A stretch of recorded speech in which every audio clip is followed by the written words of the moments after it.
যাকে ভালোবাসবেন তাকেই বিয়ে করবেন জীবনে। এটা কিন্তু একেবারে বাস্তব এক্সপিরিয়েন্স থেকে বলতেছি। ভালোবাসাটা ফিল না করলে বিয়ে করা যাবে না। ইসলামিক চ্যানেলে স্বাগত, মনিরুল হক অফিসিয়াল।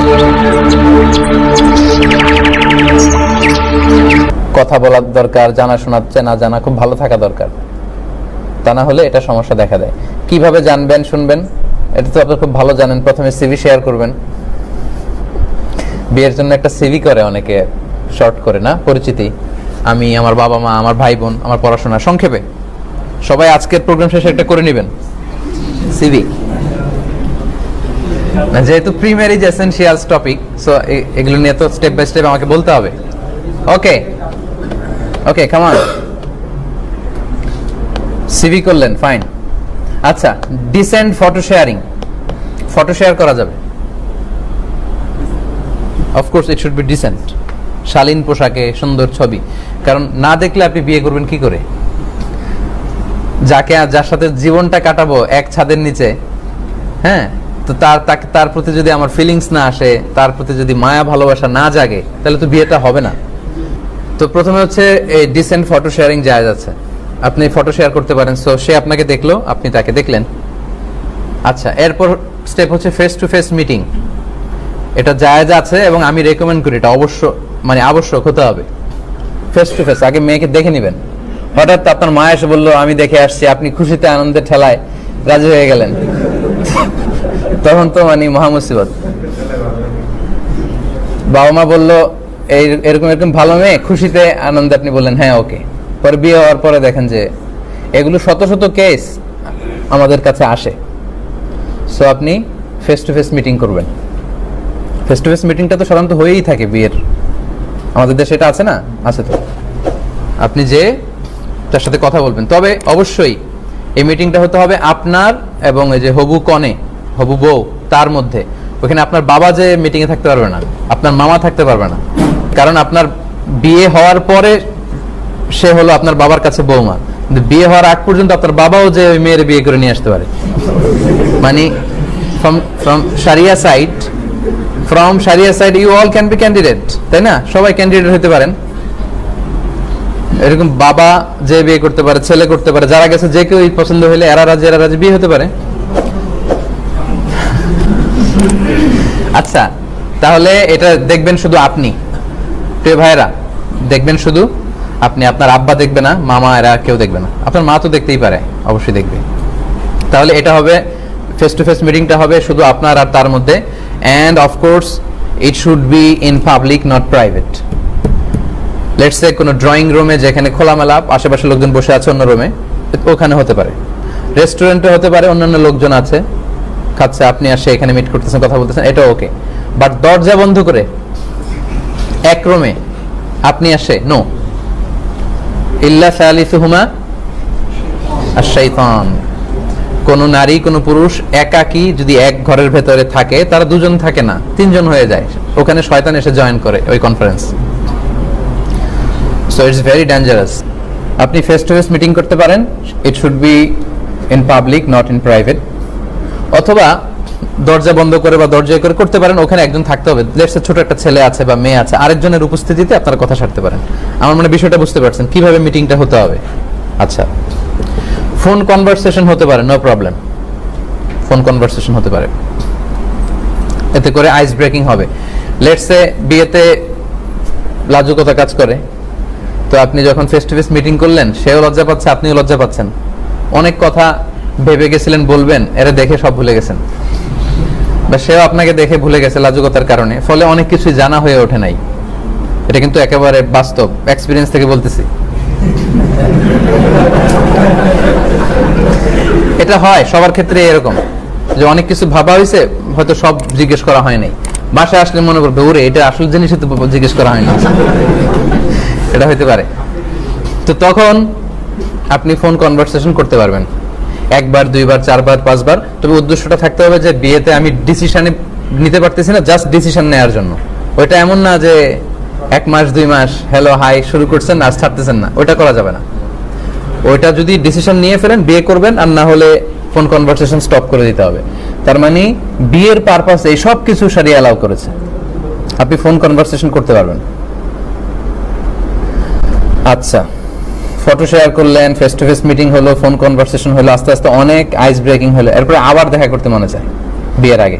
এটা হয় না যে একবার শুধু দেখা হয়েছে, ভালোভাবে তো দেখি নাই, ভালোভাবে তো দেখা হয় নাই, হতে পারে। এটা হাসির বিষয় না, সিরিয়াসলি। আরো এক দুইবার দেখা হলে ভালো হয়, ওই ডেটিংটাও করতে পারবেন। মানে pre marriage dating it's okay only for the sake of marriage. বিয়ের উদ্দেশ্যে আপনি একটা দুইটা তিনটা ডেট করতে পারবেন, ইউ ক্যান ডেট। তবে ওই যেটা বললাম, ইট should be in public not private.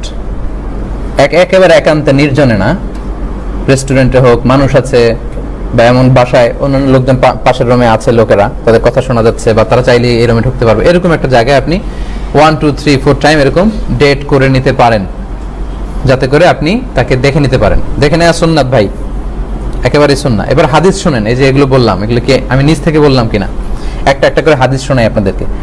সহিহ মুসলিমের বর্ণনা, আন আবি হুরায়রা রাদিয়াল্লাহু আনহু قال, আবু হুরায়রা রাদিয়াল্লাহু তাআলা আনহু বলেন, কুনতু ইনদান নবী সাল্লাল্লাহু আলাইহি ওয়াসাল্লাম, আমি একবার আল্লাহ রাসূল সাল্লাল্লাহু আলাইহি ওয়াসাল্লামের কাছে ছিলাম। ফাআতাহু রাজুলুন, হঠাৎ রাসূল সাল্লাল্লাহু আলাইহি ওয়াসাল্লামের কাছে এক লোক আসলো। ফাআখবারাহু, এসে আল্লাহ রাসূলকে বলল যে আন্নাহু তাযাওয়াজা ইমরাআতান মিনাল আনসার, এসে বলল, ইয়া রাসূলুল্লাহ, আমি তো এক আনসারী মেয়েকে বিয়ে করব, প্ল্যান করে ফেলছি। মানে আম্মা এসে বলছে আমি রাজি, এই সিস্টেমে। ফাকালা লাহু রাসূলুল্লাহ সাল্লাল্লাহু আলাইহি ওয়াসাল্লাম, আল্লাহ রাসূল সাল্লাল্লাহু আলাইহি ওয়াসাল্লাম তাকে বলল, আনাযারতা ইলাইহা, যাকে বিয়ে করবে তাকে দেখে নিছো, তাকে দেখে নিয়েছো, যে ফেস টু ফেসের দলিল দেখেন। আনাযারতা ইলাইহা, ওকে দেখে নিয়েছো যাকে বিয়ে করবে? ক্বালা লা, না আমি তো দেখি নাই, শুনছি যে আম্মা বলছে সব ঠিক আছে, এর বিয়ে করবে, এই সিস্টেম। আল্লাহ রাসূল বললেন, ফাযহাব ফানজুর ইলাইহা, যাও দেখে আসো। ফাযহাব, তুমি যাও তাড়াতাড়ি, ফানজুর ইলাইহা, তাকে দেখে আসো। আজীবন যার সাথে সংসার করবে তাকে না দেখে হুট করে তুমি বিয়েতে রাজি হয়ে যাবে, এটা ইসলামিক নট ইসলামিক এনিমোর, এটা ইসলামিক সিস্টেম না, এটাতে অনেক কমপ্লেক্সিটি দেখা দিবে সামনে। তাহলে অবশ্যই তার সাথে আপনি ফেস টু ফেস মিটিং করে নেবেন, সম্মানিত ভাইয়েরা। কথা কি বুঝতে পেরেছেন? আচ্ছা, এই হচ্ছে দলিল। আরো কিছু দলিল আপনাদেরকে শুনতে হবে, তাহলে বুঝবেন। আরেকটা হাদিস শোনেন, এটা হচ্ছে সুনানে আবু দাউদে এসেছে। এটা খুব মজার হাদিস, খুবই মজার, আমি পড়েও মজা পাইছি। আলাজারে যখন পড়ি, এটা আমাদের এই যে কি বলে অ্যানালিটিক্যাল হাদিসের ইয়েতে ক্লাসে ছিল। আন জাবির রাদিয়াল্লাহু আনহু قال, আল্লাহ রাসূল সাল্লাল্লাহু আলাইহি ওয়াসাল্লামের সাহাবী জাবির বলেন, قال রাসূলুল্লাহ সাল্লাল্লাহু আলাইহি ওয়াসাল্লাম, আল্লাহ রাসূল সাল্লাল্লাহু আলাইহি ওয়াসাল্লাম বলেছেন, ইযা খাতাবা আহাদুকুমুল মারআ, তোমাদের কেউ যখন কোনো মেয়েকে বিয়ের প্রপোজ করে, ফাকাদ্দির আন ইয়ারা মিনহা বা'দা মা ইয়াদউহু ইলাইহা ফালিয়াফআল, ওই মেয়ের এমন কিছু যেন সে দেখে নেয় যেটা তাকে বিয়ের প্রতি উদ্বুদ্ধ করবে, এমন কিছু যেন দেখে নেয়। লেটস সে মেয়ের হাসি, মেয়ের কথা বলার ধরন, তার হাঁটার স্টাইল, তার বাহ্যিক অবয়ব, এগুলো এমনভাবে যেন সে যেন দেখে নেয় যেটা তাকে এই মেয়েকে বিয়ে করার প্রতি উদ্বুদ্ধ করবে। আগে আমি বলেছি যে যাকে বিয়ে করবেন তাকে যদি আপনার মায়া না লাগে, ভালো না লাগে, ভালোবাসাটা ফিল না হয়, তাহলে তো আপনি তাকে বিয়ে করবেন কি করে? আমি বলি যে যাকে ভালোবাসবেন তাকেই বিয়ে করবেন জীবনে। যাকে আপনি ফিল করেন যে ইউ লাভ হিম, লাভ হার, তাকেই আপনি বিয়ে করবেন, তা না হলেই ঝামেলা। ভালোবাসাটা ফিল না করলে বিয়ে করা যাবে না। ঘটনা এখানে শেষ নেই, আসল ঘটনা সামনে। যদি তোমরা কেউ কাউকে প্রপোজ করো, তখন যদি ওই মেয়ের কিছু অংশ, তার চেহারা, তার শরীর, তার দেহ সব মিলে তাকে দেখে এমন কিছু দেখে নেওয়া যায় যেটা তোমাকে তাকে বিয়ে করার প্রতি উদ্বুদ্ধ করবে, সেজন্য এটা করে। এই হাদিস শুনে জাদ আবু দাউদ উনি অতিরিক্ত বর্ণনা করেন যে কলা জাবের বলল, ফা খতাবতু জারিয়াতান, এরপর একটা মেয়েকে আমি প্রপোজ করলাম, ফাকুনতু আতাখাব্বাউ লাহা, এরপর প্রপোজ করার পর থেকে আমি তার জন্য লুকিয়ে লুকিয়ে তার দেখতাম। আল্লাহ রাসূলের সাহাবী। হাত্তা রাআইতু মিনহা, এরপর আমি তার এমন কিছু দেখে নিলাম, মা দাআনি ইলা নিকাহিহা, যেটা তাকে বিয়ে করার জন্য আমাকে পাগল পারা করে দিল। মানে আমার খুব মন চাচ্ছে আমি তাকেই বিয়ে করি। ফাতাযাওয়াজতুহা, অতঃপর আমি তাকেই বিয়ে করলাম। তাহলে অনেক সময় এমন লাজুকতা কাজ করে অনেক ছেলের, মেয়ে আসছে তার দিকে তাকাইতেই পারতেছে না, সে এরকম হয়ে আসছে, লাল হয়ে গেছে, হতে পারে, এটা ভেরি সিম্পল। তখন আপনি লুকিয়ে তাকে দেখতে পারেন, মানে শালীন ওয়েতে আর কি। লেটস সে সে পাশে বসে খাচ্ছে, আপনি দেখলেন তাকে, সে কলেজে যাচ্ছে, একটু দেখে নিলেন।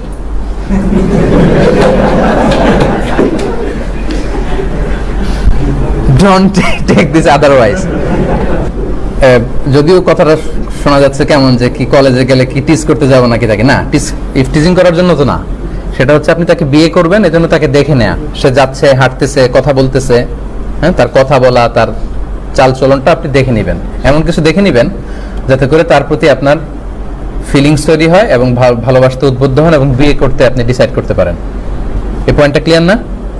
দেখেন, জাবের রাদিয়াল্লাহু তাআলা আনহু আল্লাহ রাসূল সাল্লাল্লাহু আলাইহি ওয়াসাল্লামের কত কাছের সাহাবী, উনি এই হাদিস থেকে এরকমই বুঝেছেন যে আমি যেহেতু কাছে যেয়ে দেখতে পারেন, আমি দূর থেকে তাকে লুকায় লুকায় অনেকবার দেখে ভালো লাগছে, পরে বিয়ে করছে। আচ্ছা, এবার বুখারীর একটা হাদিস শুনেন, আল্লাহ রাসূল সাল্লাল্লাহু আলাইহি ওয়াসাল্লামের ঘটনা। আন সাহাল ইবনে সাআদ রাদিয়াল্লাহু আনহু আন্না ইমরাআতান জাআত, এক মেয়ে, এক মহিলা রাসূলুল্লাহ সাল্লাল্লাহু আলাইহি ওয়াসাল্লাম আল্লাহ রাসূল সাল্লাল্লাহু আলাইহি ওয়াসাল্লামের কাছে আসলো। ফাকালাত, এসে বলল, ইয়া রাসূলুল্লাহ জিতু লি আহাবা লাকা নাফসি, আমি আমাকে আপনার জন্য ডেডিকেট করে দিলাম। প্রফেটের টাইমে নারীরা এরকম করতো, এসে বলতো, ইয়া রাসূলুল্লাহ আমি নিজেকে আপনার জন্য হেবা করলাম, ডেডিকেট করলাম, আপনি আমাকে বিয়ে করেন। তো সে যখন এসে এরকম আবেগে বলতেছে যে আমাকে বিয়ে করেন, আমি ডেডিকেট করলাম, ফানাযারা ইলাইহা রাসূলুল্লাহ, আল্লাহ রাসূল সাল্লাল্লাহু আলাইহি ওয়াসাল্লাম তার দিকে এভাবে ছিলেন, তাকালেন। ফাসাআদান নাযার, একেবারে নিচ থেকে উপরে তাকালেন, মানে তার বডি ফিটনেস বা তার গড়ন তাকে দেখে নিলেন আর কি।